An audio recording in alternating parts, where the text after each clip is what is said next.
నువ్వు పెళ్లి చేసుకుంటేనే ఏమంటారు ఆ పిల్ల లైఫ్ ఆ పిల్ల చేతిలో ఉంటుంది, లేకపోతే ఆ పిల్లకి అనేది అసలుకి న్యాయం జరగదు. అర్థమైందా?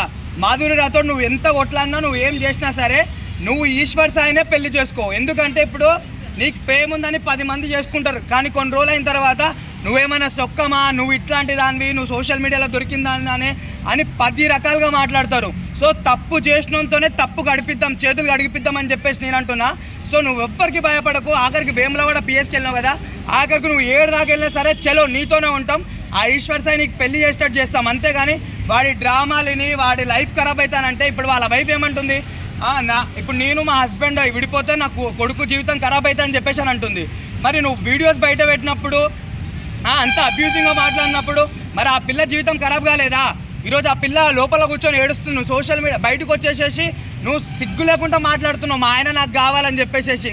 ఆ పిల్లకి ఎవరు ఇప్పుడు ఒకటి చెప్తా అయినో, ఆ పిల్లని మీ ఆయనకిచ్చి పెళ్లి చేసి మంచిగా ఫ్యామిలీ ప్లానింగ్ చేసుకోండి. ఎట్లా అంటే అరే రేపటి నాడు ఏమన్నా అయితే ఏమంటారు సాంగ్ షూటింగ్ ఏమన్నా ఉందనుకో, బయట నుంచి ఒక వేరే హీరోయిన్ తీసుకొస్తే 2-3 లక్షలు ఖర్చు అవుతాయి.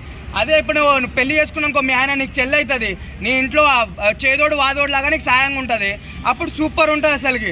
అసలు నిజంగా చెప్తున్నా ఆ పిల్ల జీవితం మీద మచ్చబడ్డది.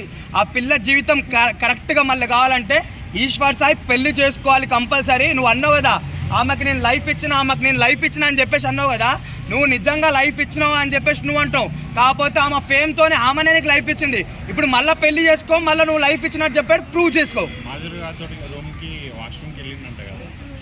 అన్నా అవన్నీ కట్టు కదాలన్నా. ఒకవేళ నిజంగా వెళ్ళిండే అన్ననుకో సరే, వాని వాష్రూమ్లో ఏదో ప్రాబ్లం ఉండొచ్చు, వాని వాష్రూమ్లో డైనోసార్ ఉండొచ్చేమో, భయపడి ఇక్కడ వచ్చేసిండు, సరే ఒప్పుకుందాం. కానీ ఎదుటి పర్సన్ వేరే వాళ్ళు వచ్చేసేసి వీడియోలు చూస్తుంటుంటే కనీసం ఇంకిత జ్ఞానంతో ఆపాలి కదా. ఎవరన్నా ఆపుతారా లేదా? అరే ఏం తీస్తున్నావు వీడియోలో, మా జీవితం ఖరాబ్ అవుతా అని చెప్పేసి ఎవడన్నా ఆపుతాడా లేదా? సో నువ్వు అట్లా ఆపకుండా ఏమంటారు ఒక షాక్లో ఉండి అబ్బో ఫస్ట్ టైం ఏదో నువ్వు దొరికినట్టు సోషల్ మీడియాలో మాకు ఫస్ట్ టైం దొరికినావు, నీ పిల్లానికి చాలాసార్లు దొరికినావు నువ్వు, అది మాకు అందరికి బయట తెలుసు. సో నేను ఒకటి చెప్తున్నా, నువ్వు మాధురి రాథోడ్ని పెళ్లి చేసుకో. నువ్వు అంటావు కదా మంచిది అని చెప్పేసి, సరే మంచిదానే పెళ్లి చేసుకో, నువ్వు కూడా మంచోళ్ళగా మారు, అప్పుడు నీకు కూడా మేము సపోర్ట్ చేస్తాం.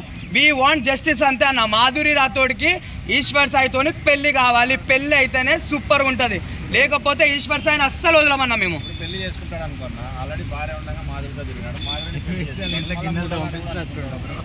అన్న ఇప్పుడు ఒకటి నీకు అర్థమవుతుందా? ఇప్పుడు నువ్వు అంటున్నావు కదా పెళ్ళి అయిందని చెప్పేసి, మరి ఆమెతో పడుకుంటున్నప్పుడు అంటుండు కదా నేను ఏదో స్ట్రెస్ వల్ల అంటే ఆ అమ్మాయికి నాకు కొంచెం ఏమంటూ ఉంది, ఫిజికల్గా ఉంది అని చెప్పేసి, కమ్యూనికేషన్ ఉంది అని చెప్పేసి అంటుండు కదా. మరి ఇప్పుడు ఈమెను చేసుకుంటే మరి వేరే వాళ్ళతోని ఇంకోటితో ఉండడు. ఎందుకనంటే అరే 3వ పెళ్లి చేసుకోవాల్సి వస్తుందేమో అని చెప్పేసి ఆ భయంతో ఉండడు.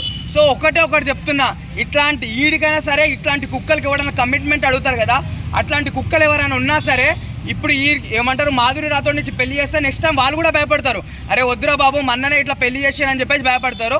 సో కంపల్సరీ ఈశ్వర్ సాయి మాధురి రాథోడే కాదు, నువ్వు కూడా మంచోని బాబు, నువ్వు చాలా మంచోనివి, నువ్వు పెళ్లి చేసుకోవాలి, మాధురి రాథోడ్కి లైఫ్ ఇవ్వాలి అంతే. సింగర్స్ అందరూ మీటింగ్ పెట్టారన్న, ఎట్లా అంటే ఫోక్ డాన్సర్స్ అట్లా అనొద్దని జానులిరి ఇలాంటి మాస్టర్స్ అంతా మీటింగ్ పెట్టారు, మరి ఏమంటారు?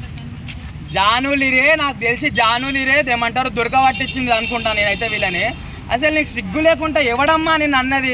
అసలుకి ఎవడన్నా మ్యాటర్ తీసిండు? అసలుకి ఫోక్ ఇండస్ట్రీ ఇంత గలీజ్ అని ఎప్పుడన్నా తీసిండు ఎవడన్నా? ఏం తీయక ముందుగా ఏదో పెద్ద నువ్వే ఫోక్ ఇండస్ట్రీని శంకుస్థాపన చేసినట్టు ఓ పెద్ద నీ మాటలేంది అసలుకి. ఏమంటారు ఫోక్ ఇండస్ట్రీకి సారీ చెప్పాలని అంటే నువ్వు కూడా ఆ స్టేజ్ నుంచి వచ్చినావు, కానీ నువ్వు దొరికినవో దొరకలేదో మాకు తెలియలే. కానీ నువ్వు ఎట్లా మాట్లాడుతున్నావు అంటే ఫస్ట్ నిన్న మన్నాడు దాకా ఒకరిని అన్న అని చెప్పేసి అన్నావు, ఈరోజు మనం పెళ్లి చేసుకున్నావు. మరి టోనీ అన్నను వదిలేసినప్పుడు మేము మీకు సపోర్ట్ చేసినామా లేదా? మరి ఆ రోజు నువ్వు ఆడపిల్లవి, ఈరోజు మాధురి రాథోడ్ కూడా ఆడపిల్ల కదా. మరి ఇప్పుడేమైంది? ఒక ఆడపిల్లవి ఫోక్ ఇండస్ట్రీలో ఉన్నావు, ఒక ఫోక్ ఇండస్ట్రీ ఆడపిల్ల దొరికింది, అప్పుడు నువ్వు ఎట్లా సపోర్ట్ చేయాలి? ఓ అక్కలాగా సపోర్ట్ చేయాలి, అంతేగాని మా ఫోక్ ఇండస్ట్రీ ప్రాణం పోయింది, మా ఫోక్ ఇండస్ట్రీ అసలుకి ఈ రోజులే లేవు, అసలుకి వీళ్ళంతా చెడగొడుతురు అని ఎట్లా అంటే చెడగొట్టేది వాళ్ళు వీళ్ళు కాదు, అసలు చెడగొట్టేదే నువ్వు. అసలుకి అర్థమవుతుందా? నీ కొడుకు